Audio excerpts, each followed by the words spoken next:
Pour mieux profiter de son étoile, il faut consulter le monde spirituel. Mais il n'est jamais trop tard pour faire des consultations pour sa propre vie. Les consultations pour sa propre vie se font de combien de manières? Ça se fait de deux manières simples.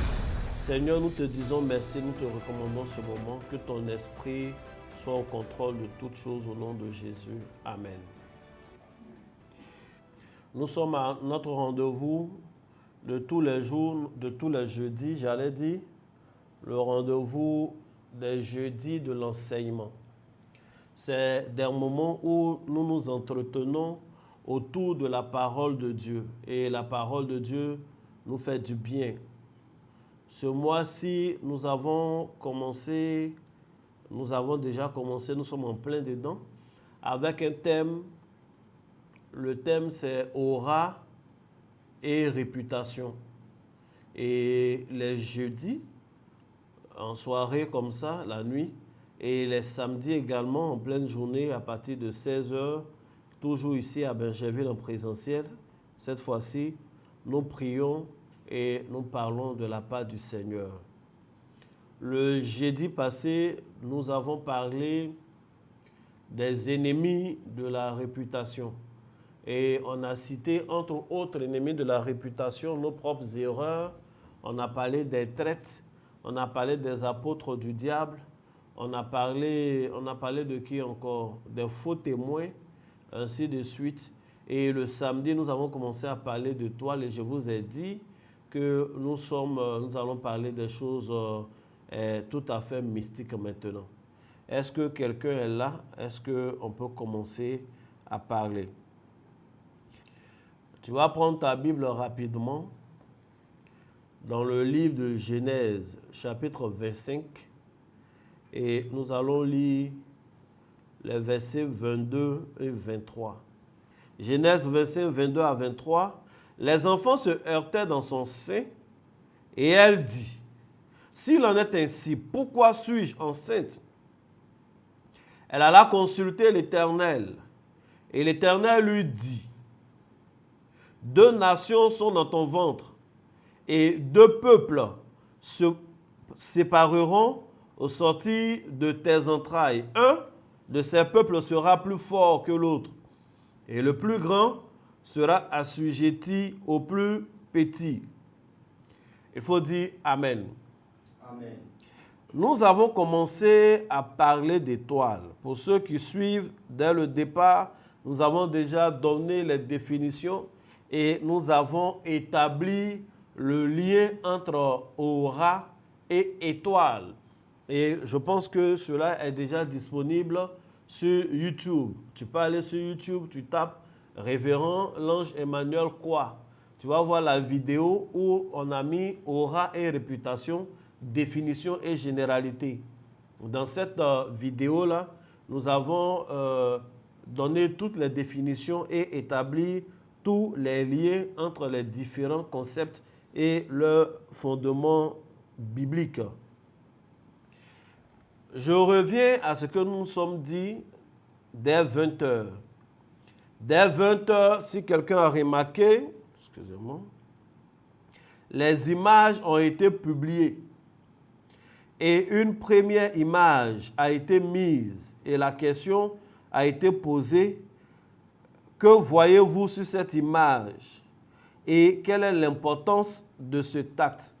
Et les réponses ont été données, c'est toujours la bonne réponse. L'image nous montre une femme enceinte dans une salle, ça c'est Sia qui parlait, dans une salle de prélèvement. Une infirmière lui fait un prélèvement sanguin pour un examen médical, sûrement dans le cadre de la consultation prénatale.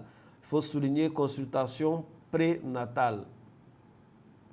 Et maman Eva Claudia a dit la même chose, c'est un prélèvement pour un bilan prénatal en vue de s'assurer du bon déroulement de la grossesse ou de dépister une maladie avant l'accouchement. Voilà, pour ne pas qu'on soit surpris.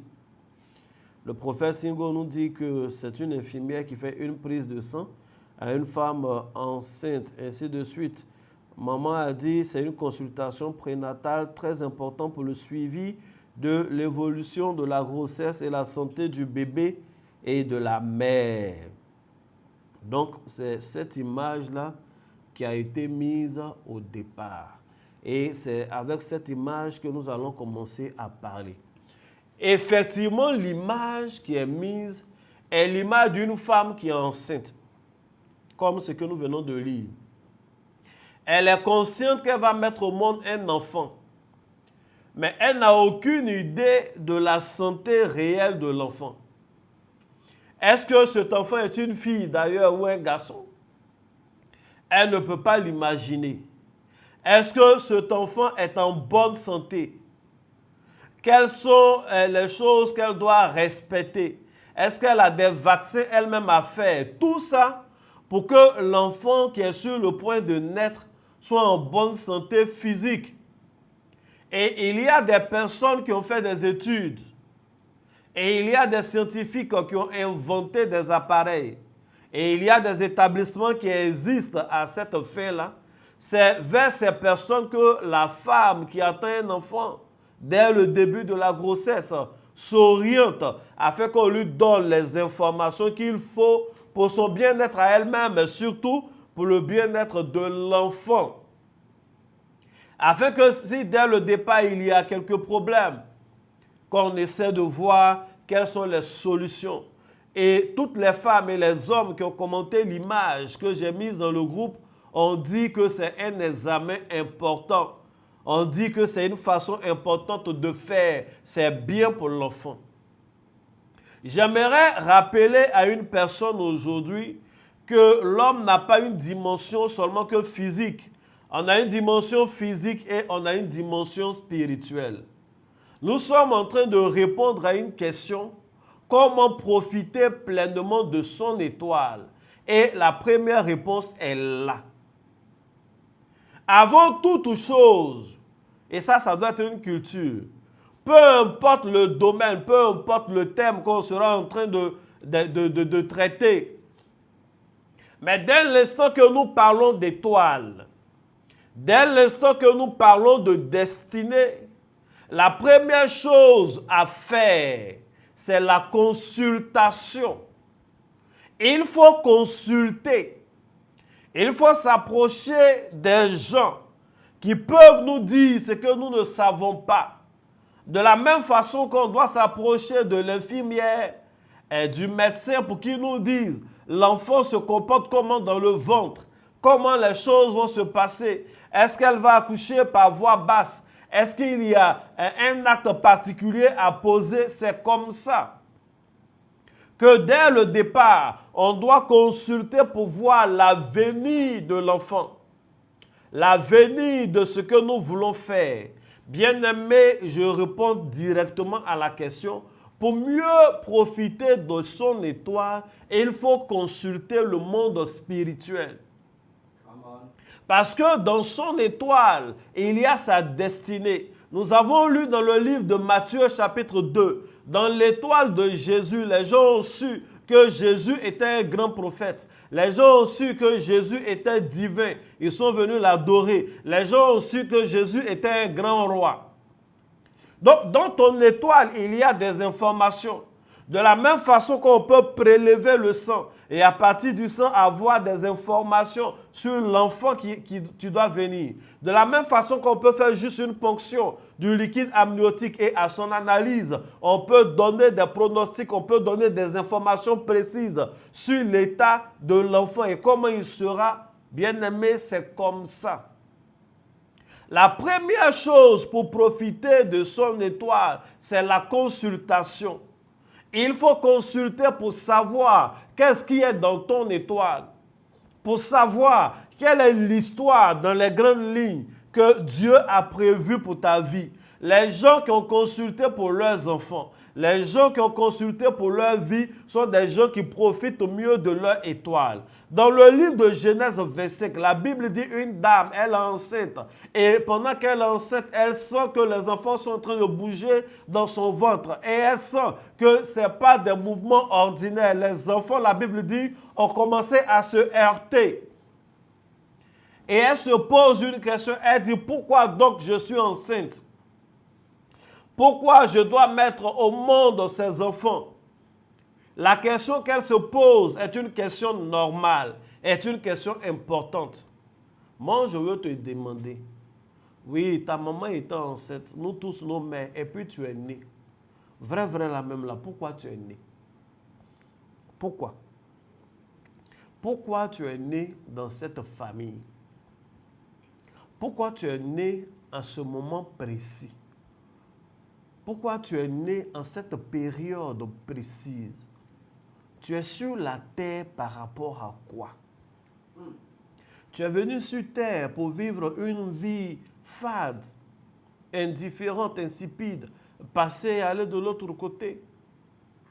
Tu es venu pour être un enfant de plus dans cette famille où il y a déjà des enfants. Tu es venu pour être un citoyen de plus dans ce pays où il y a déjà tant de personnes, tant d'Africains. Tu es venu juste pour être aussi peut-être d'aimer une épouse, un époux. En fait, une vie, j'allais dire ordinaire.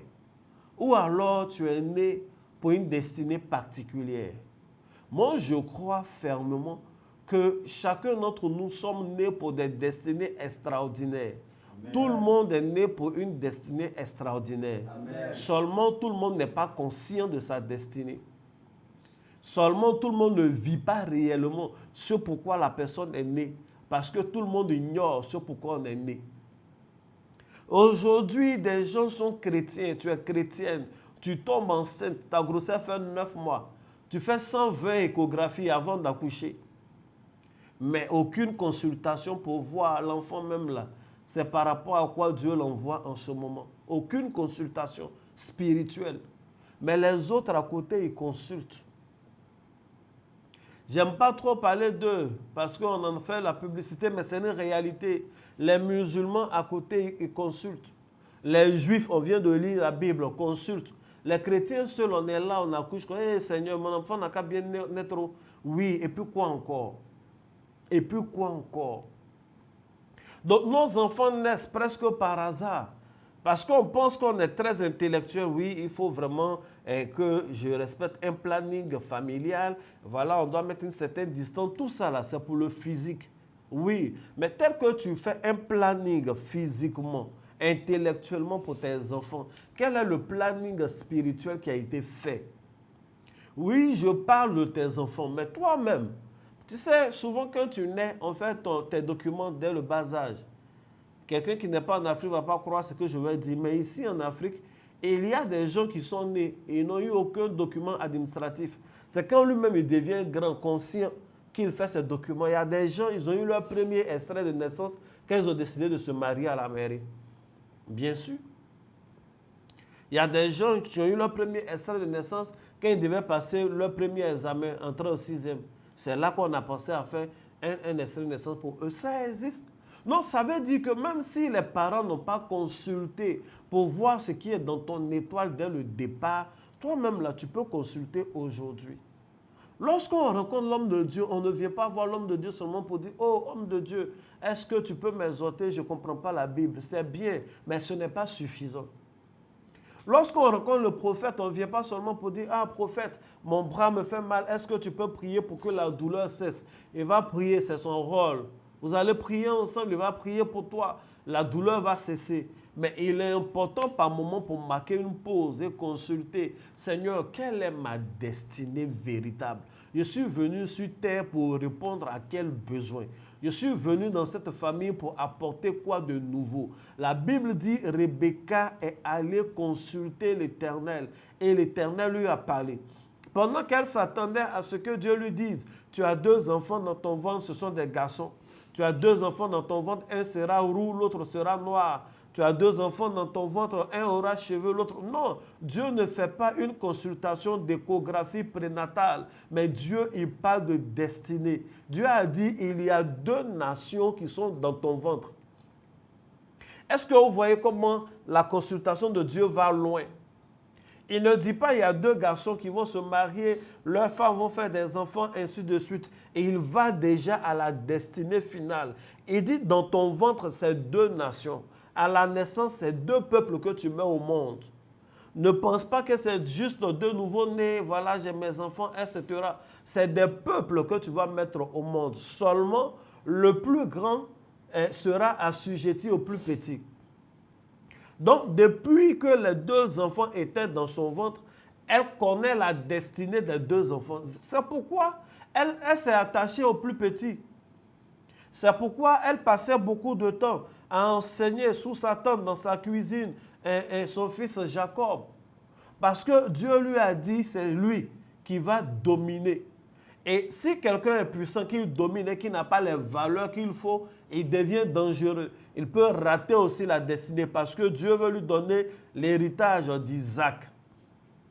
Tout ça là est parti de quoi? De la consultation. Il faut dire Amen. Amen. La consultation est la base de tout. Et cela trouve un écho favorable dans tout ce que nous faisons.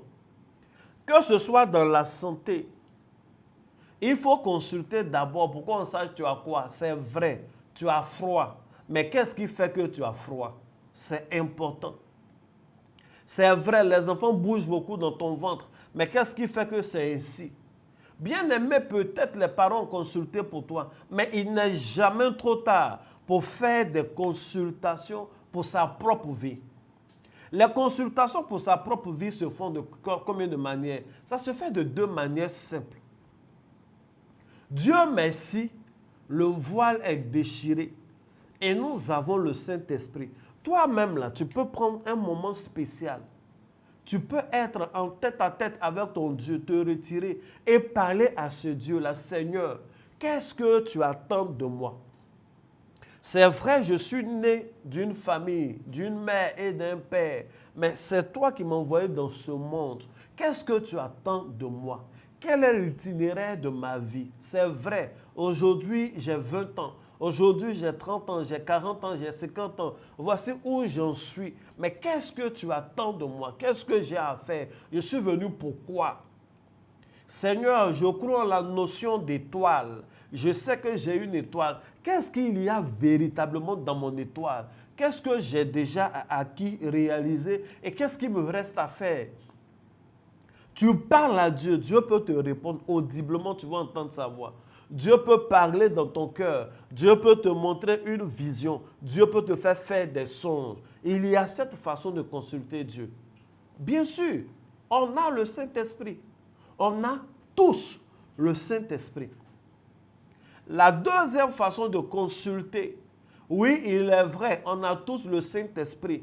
Mais Dieu a donné des dons et appels particuliers à chacun d'entre nous pour l'édification du corps de Christ.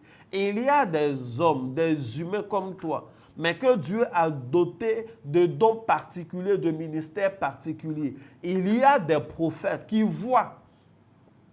Non, tu peux approcher ton père spirituel. Je ne parle à mes fils et mes filles. Tu peux approcher le prophète et dire, homme de Dieu, je suis venu consulter. Aujourd'hui, je ne suis pas venu consulter pour ma santé. Je ne suis pas venu consulter pour dire que je veux une promotion, mais je suis venu consulter, faire une consultation de vie.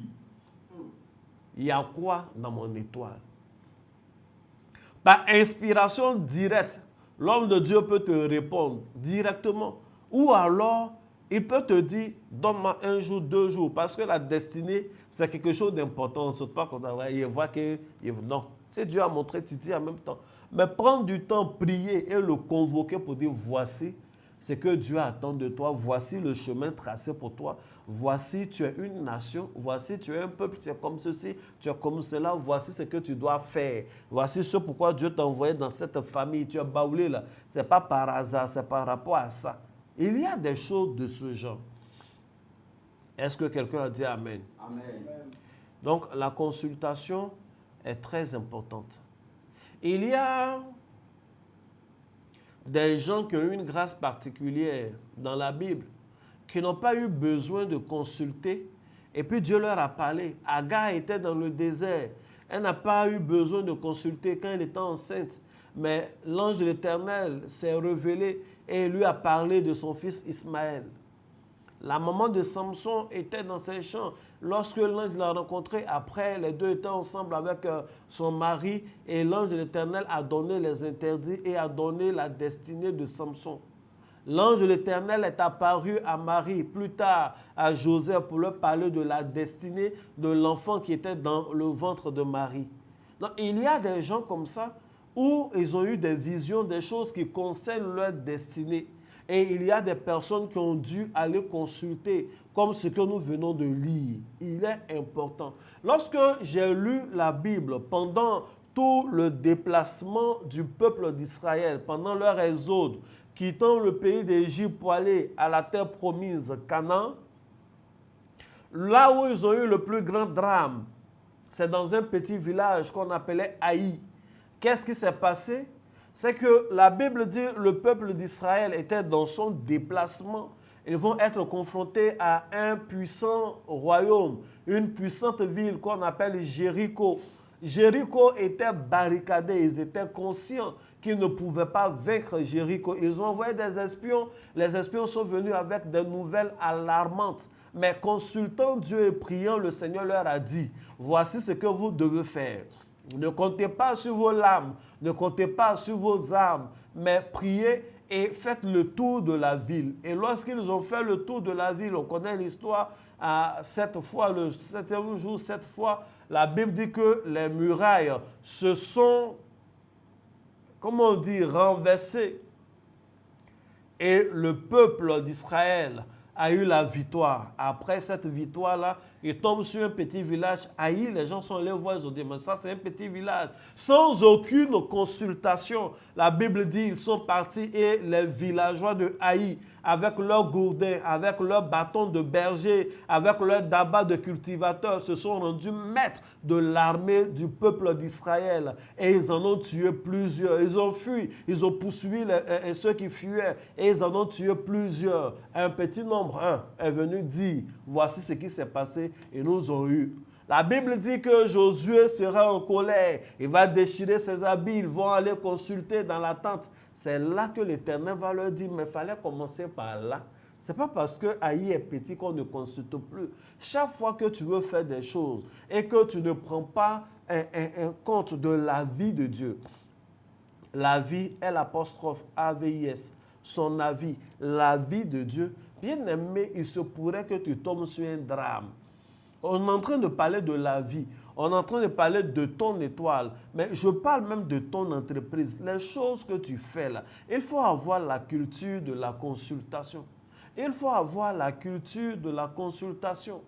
Il faut avoir la culture de la consultation pour toi-même. Il faut avoir la culture de consultation pour tes enfants. Il faut avoir la culture de consultation pour tes entreprises. C'est ainsi qu'on profite de son étoile.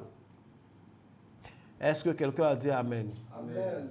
Est-ce que quelqu'un a dit Amen? Amen. Bien-aimés, on va continuer. Il y a une deuxième chose que je veux évoquer. Et puis on va terminer. C'est très, très, très important ce que je veux évoquer. On va faire la même chose. On va partir des images qui ont été publiées dans le groupe. Est-ce que quelqu'un est en train de bien comprendre ce qu'on est en train de dire? Il faut avoir la culture de la consultation. Il ne faut pas vivre comme un aveugle. Bien aimé, il y a ce que tu peux voir, il y a ce que tu ne vois pas aussi. Tu dois te faire aider. Il faut avoir la culture de consultation. Souvent, les gens qui consultent beaucoup, leurs proches, ça mélange un peu les proches. Parce que tu commences à consulter, et puis les proches sont là, mais Haï, depuis là, tu ne fais pas. Ah, mais la pluie va cesser, pourquoi tu ne fais pas ça? Pourquoi tu ne fais pas ça? Lui, il est en train de consulter. Mais dès qu'il consulte, et que Dieu lui a dit, voici ce que tu dois faire, il se lance. Vous savez, ce n'est pas parce que Dieu a dit, voici le chemin à suivre. Et que sur ce chemin, il n'aura pas de difficultés, il aura des difficultés. Mais le truc est que celui qui a bien consulté, qui a reçu le ainsi dit de Dieu, même quand il commence que c'est dur, il sait que Dieu n'est pas un menteur. Il sait que Dieu ne peut pas le faire souffrir pour rien. Dieu ne peut pas te... Et donc, il est très persévérant. Puis les gens sont contents, le regard, on est étonné. Hey, mais depuis là, il fait, ça ne prend pas, mais il est dessus. Depuis là, ça fait, il ne s'apprend pas, mais il est dessus. Les gens ont jugé, comment elle s'appelle, Rebecca. C'est quel moment ça là? Elle a 2 enfants, tout et tout, mais elle est toujours dans la cuisine avec un seul. Elle sait ce que Dieu lui a dit depuis le commencement. Ce sont ses 2 enfants, elle les aime, mais elle éduque, elle fait des choses en fonction de ce que les 2 sont. Si vous êtes bien rendu compte, entre Ésaü et Jacob, Ésaü s'est marié. Il s'est marié, il faisait sa vie. Et puis un jour, il entend la conversation des parents. La maman est en train de dire à Jacob, je ne veux pas que tu maries une fille d'ici. C'est la première fois qu'Ésaü entendait, aïe, donc c'est que mes parents ne sont pas d'accord avec mon mariage là. Mais ils sont venus quand même au mariage. J'ai fait d'autres, ils étaient là. Rebecca était là aussi au mariage. Donc dans son cœur, elle n'est pas d'accord. Dans son cœur, excusez-moi, mais elle s'en fout un peu. Elle sait que c'est 2 peuples, mais le peuple qui, dès le départ, est choisi comme peuple élu, c'est le peuple qui va naître du plus jeune. Et pour que la gloire reste dans la famille, c'est pourquoi elle voulait dès le départ qu'il marie quelqu'un de sa famille.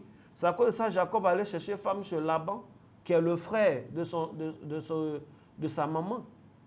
Donc, nos comportements, nos manières de faire sont intimement liés aux informations que nous avons eues lorsqu'on a consulté Dieu. Il y a des gens, tu es étonné du coin où il allait faire sa boutique. Dans un gloglo, dans un coin bizarre. Mais il allait consulter, on dit c'est là qu'il faut faire. Et il y en a qui ont ouvert des magasins. Quand il a ouvert le magasin, 1 mois, 2 mois, 3 mois, 6 mois, absolument rien ne marche. Mais il est là, il est assis là. Et puis au bout d'1 an, bim, on parle de lui partout. Aïe, mais tu as persévéré. On ne peut pas persévérer dans le vide comme ça. Moi, je veux dire à quelqu'un, il faut éviter de persévérer dans le vide. Quand tu persévères sans promesse de Dieu, il se peut que tu sois en train de perdre ton temps. Tu es là seulement, toi tu persévères. Mais la vie de l'homme n'est pas éternelle. Mais si tu as consulté Dieu, si Dieu t'a dit c'est telle chose, bien aimé, tu peux le faire.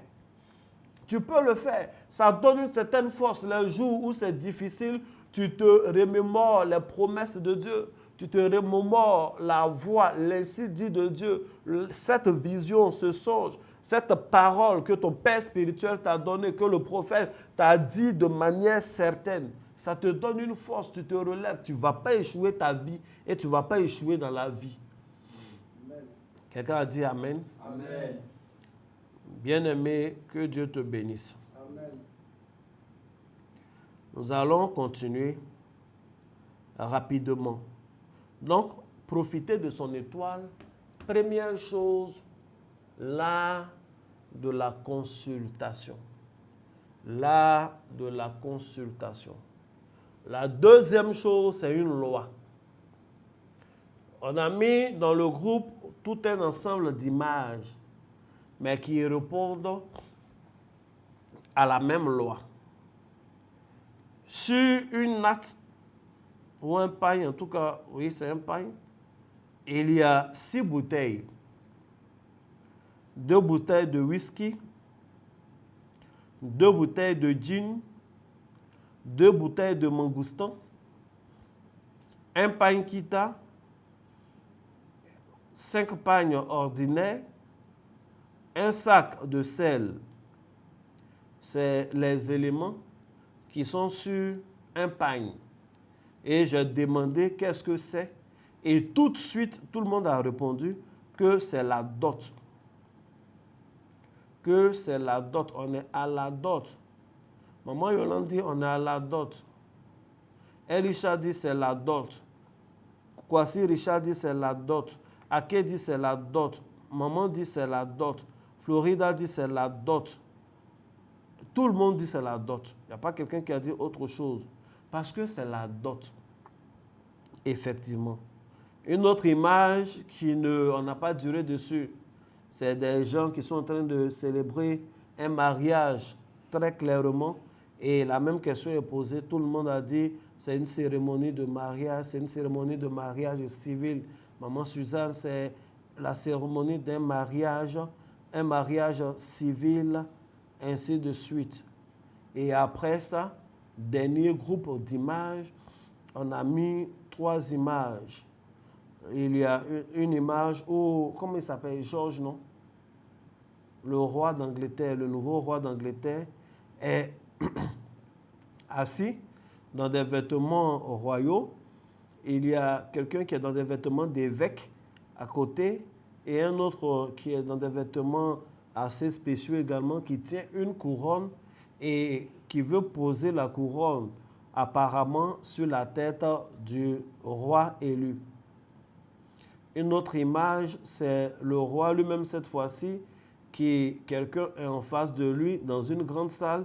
Il a une épée et il a posé l'épée sur l'épaule de celui qui s'est mis à genoux devant lui dans le but de recevoir quelque chose.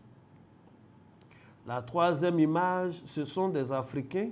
Il y a des chefs, des personnes qui sont dans des vêtements qui nous font penser qu'il s'agit de chefs traditionnels. Et de tous, il y a un seul qui est assis sur un siège. Il a porté un pagne doré, des chaînes, des choses de ce genre.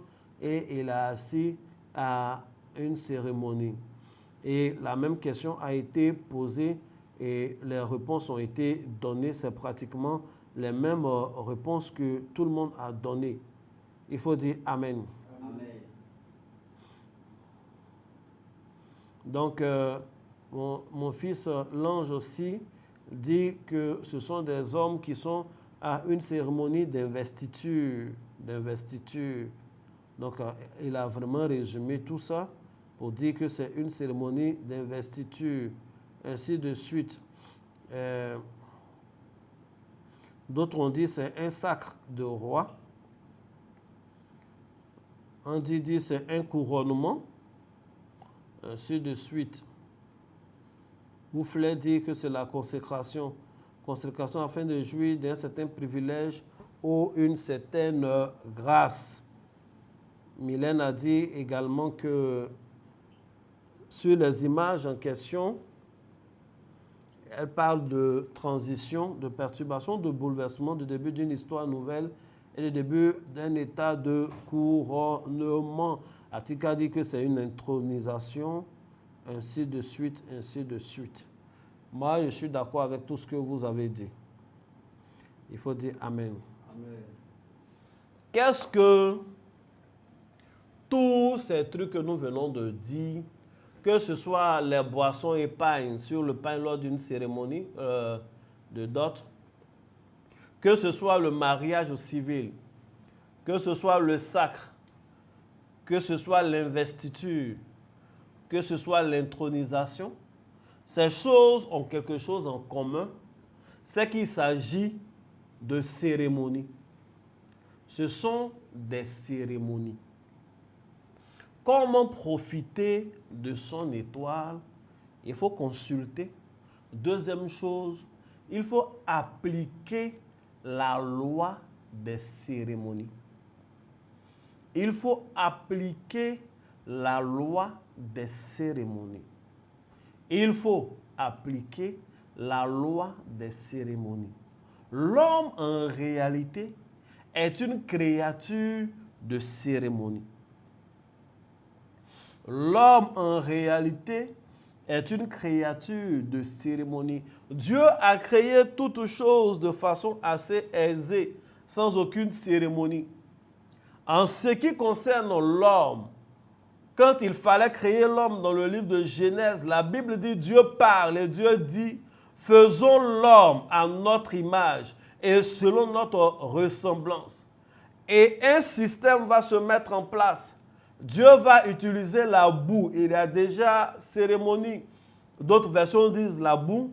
Dans Job, on parle de la poussière. Mais la poussière, c'est la terre et l'air. La boue, c'est la terre et l'eau. De toutes les façons, il y a terre. Donc, il y a une cérémonie qui commence à se mettre en place. Dieu va créer le corps de l'homme. L'homme est là, il ne vit pas. Contrairement à tout ce que Dieu avait créé et qui vivait. Quand les animaux sont sortis de la terre, ils respiraient, ils vivaient déjà. Mais pour l'homme, avant que sa vie ne commence, il fallait une cérémonie. Dieu s'est penché et a soufflé dans les narines de l'homme avant que la vie de l'homme ne commence. En ce qui concerne l'homme, il va avoir des interdits. Tu ne manges pas de ce fruit-là. Il va lui faire une femme, ainsi de suite. Il y a des règles. Il y a un art qui est imposé. L'homme est une créature de cérémonie. C'est ce qui fait que les cérémonies sont importantes dans la vie de l'homme. Si tu veux obtenir certains résultats, il faut passer par certaines cérémonies. Tu peux vivre pendant des années avec un homme. Le jour qu'il va avoir un problème, les parents vont dire qu'ils ne te connaissent pas parce que jamais il n'y a eu de cérémonie de dot. Ici en Afrique, les parents vont dire oui, on est conscient que notre fille est engagée avec cet homme parce qu'ils sont venus, cet homme et sa famille, et on leur a donné une certaine liste, ils ont donné des éléments, il y a eu une cérémonie de dot, il y a eu de l'amusement, des danses, etc. Mais autour des éléments précis, il y a eu une cérémonie. Donc on reconnaît leur union, on reconnaît leurs enfants. Devant la République, on reconnaît une union si vous êtes passé chez l'un des représentants de cette République. Ici, en général, c'est à la mairie. Un maire qui va vous demander si vous vous aimez vraiment. Il n'était pas là le jour où le monsieur là t'a fait la cour, mais c'est lui qui peut rendre légal votre amour. En donnant des documents, en mettant un cachet, en permettant à des comment on appelle, témoins de signer. Et des gens sont dans la salle, les gens applaudissent.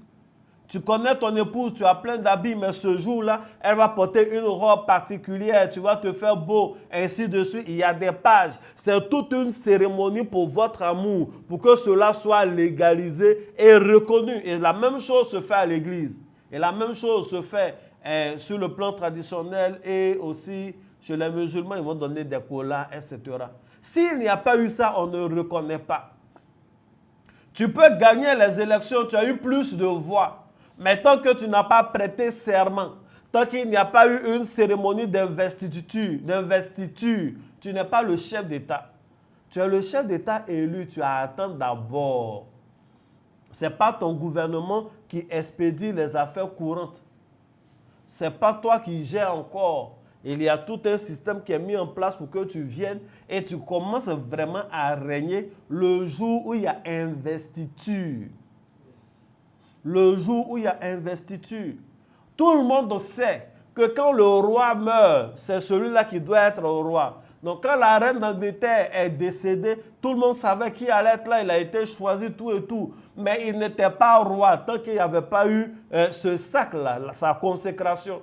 Tant que les évêques n'étaient pas venus avec l'huile, avec la couronne qu'on pose sur la tête. Dès l'instant, il ne devient plus monsieur, mais on l'appelle sa majesté.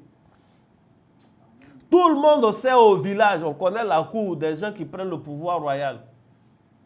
Surtout chez les Akans, on connaît, on sait. Quand l'enfant est né, on sait qu'il est sur la liste des héritiers. On sait qui sera roi. Mais dès que le roi meurt, d'ailleurs chez eux, le roi ne meurt pas. Souvent son bras se casse ou bien il y a des choses comme ça, des expressions. Tout le monde sait que c'est lui, ce prince-là, qui doit être roi. Mais il n'est pas roi. Il n'est pas roi tant que les combien là, les femmes traditionnelles, les gens ne se sont pas réunis. Tant qu'ils n'ont pas fait un ou deux sacrifices quelque part. Une cérémonie où on va le faire asseoir. Souvent, il y a un bisoutage. Les gens lui font des choses. On le prend, on va souvent dans un bois sacré. Quand on revient et on le présente au royaume, on dit, voici votre nouveau roi. C'est ça qui compte. Maintenant, toi, dans ta vie, quelles sont les cérémonies qui ont été faites pour toi? C'est en fonction des cérémonies-là que tu as certains droits d'usage de ta propre étoile. Tu vois, de la même façon que ta propre élection, les gens ont voté pour toi. Mais sans investiture, tu ne peux pas signer un seul décret. C'est comme ça qu'il peut y avoir des choses dans ton étoile. Mais sans certaines cérémonies, tu ne peux pas en bénéficier. De la même façon que c'est toi qui es le roi, vrai là. L'autre roi est mort, c'est toi qui dois être roi. Mais sans intronisation, tu ne peux même pas signer un seul acte, tu ne peux rien faire. Les notables même, là, ils sont là comme ça, ils ne sont pas sous ton pouvoir. C'est comme ça, il y a des anges qui font partie de la réalité de ton étoile, mais qui ne vont jamais reconnaître ta voix et qui ne vont pas s'activer pour toi parce qu'il y a des cérémonies qui te manquent. Tu n'es pas à jour dans ton carnet de cérémonies. De la même façon que la femme que toi-même tu aimes, le monsieur la terre, vous vivez ensemble. Mais tu peux aller en famille, on te dit on ne te connaît pas, tu es étonné. Tu vas prendre ta photo où tu es avec leur fille. Ah, mais on vit ensemble. Le chef de famille dit je ne te connais pas, tu n'es pas son mari.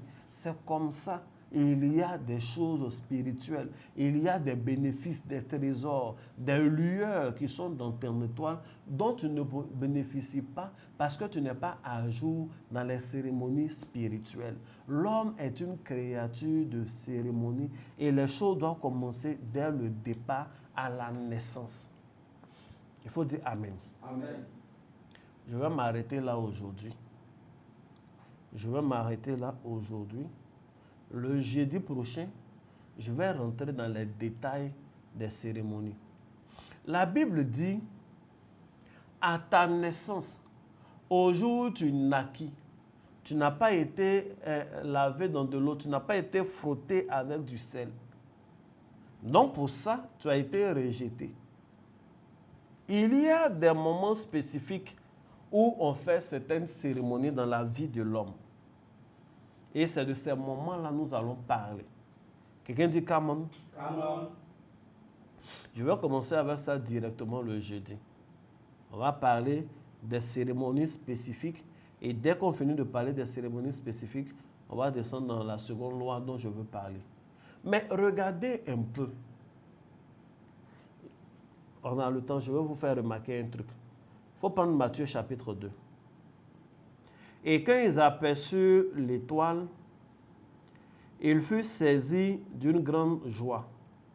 Ils entrèrent dans la maison, virent le petit enfant avec Marie, sa mère, se prosternaient et l'adorèrent. Ils ouvrirent ensuite leur trésor et lui offrirent en présent de l'or, de l'encens et de la myrrhe.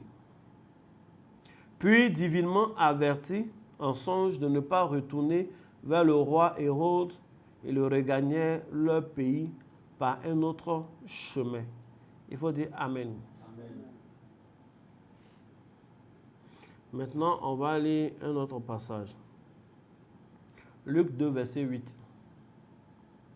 Il y avait dans cette même contrée des bergers qui passaient dans les champs des veilles de la nuit pour garder leurs troupeaux. Et voici, un ange du Seigneur leur apparut, et la gloire du Seigneur resplendit autour d'eux. Ils furent saisis d'une grande frayeur. Mais l'ange leur dit, ne craignez point, car je vous annonce une bonne nouvelle qui sera pour tout le peuple un sujet d'une grande joie. C'est aujourd'hui, dans la ville de David, il vous est né un sauveur, qui est le Christ, le Seigneur. Et voici à quel signe vous le reconnaîtrez. Vous trouverez un enfant emmailloté et couché dans une crèche. Et soudain, il se joignit à l'ange une multitude de l'armée céleste louant et disant « Gloire à Dieu dans les lieux très hauts et paix sur la terre parmi les hommes qui l'agréent. » Il faut dire Amen. Lorsque les anges eurent quitté pour retourner au ciel, les bergers se rendirent les uns, se dirent les uns aux autres, allons jusqu'à Bethléem et voyons ce qui est arrivé, ce que le Seigneur nous a fait connaître. Ils allèrent en hâte et trouvèrent Marie et Joseph et le petit enfant couché dans la crèche. Après l'avoir vu, ils leur racontèrent ce qui leur avait été dit au sujet de ce petit enfant. Tous ceux qui les entendirent furent dans l'étonnement de ce que leur disaient les bergers. Marie gardait ces choses dans son cœur, les repassait dans son cœur. Les bergers s'en retournèrent, glorifiant et louant Dieu pour tout ce qu'ils avaient entendu et vu, et qui était conforme à ce qui leur avait été annoncé. Il faut dire Amen. Amen. Verset 21. Le huitième jour auquel l'enfant avait été circoncis étant arrivé, devait être circoncis étant arrivé, je reprends. Le huitième jour auquel l'enfant devait être circoncis étant arrivé, on lui donna le nom de Jésus, nom qui avait été indiqué par l'ange avant qu'il fût conçu dans le sein de sa mère. Il faut dire Amen. Amen. C'est avec ce verset-là que nous allons parler le jeudi prochain. Il ne faut pas manquer. Il ne faut absolument pas manquer. Déjà, je te donne les éléments principaux. L'homme doit être un homme de cérémonie. Si vous avez vu, le peuple d'Israël est un peuple de cérémonie. Les gens spirituels sont des gens de cérémonie. Et il y a des moments spécifiques pour les cérémonies. L'un des moments précis pour commencer les cérémonies, c'est à la naissance. C'est à la naissance de Jésus qu'ils sont allés faire leur cérémonie de don et d'adoration. Et la Bible dit, Dieu a parlé par une étoile aux mages. Les mages ne sont pas venus les mains vides. Ils sont venus avec l'or. Ils sont venus avec la myrrhe. Ils sont venus avec l'encens et ils ont adoré. Et quand ils ont fini d'adorer sur leur chemin de retour, désormais ils retournent par un autre chemin.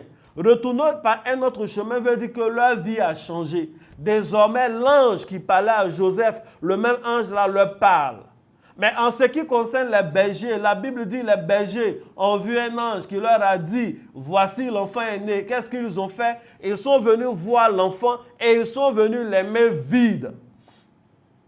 Dieu, en parlant aux mages, s'attendait à ce que ces derniers viennent avec la myrrhe, l'encens et l'or, parce que c'est des choses qu'ils avaient. Dieu, en parlant aux bergers, s'attendait à ce que ces bergers viennent avec au moins des brebis, un bélier, quelque chose. Parce que dans la culture des Juifs, quand tu nais, on doit tuer un animal à ton baptême. Mais ils sont venus les mains vides. Et la Bible dit, ils s'en retournèrent. Leur chemin n'a pas changé. Ils sont retournés à leur même vie de berger, les mêmes choses. Bien-aimé, il y a des choses que tu dois savoir.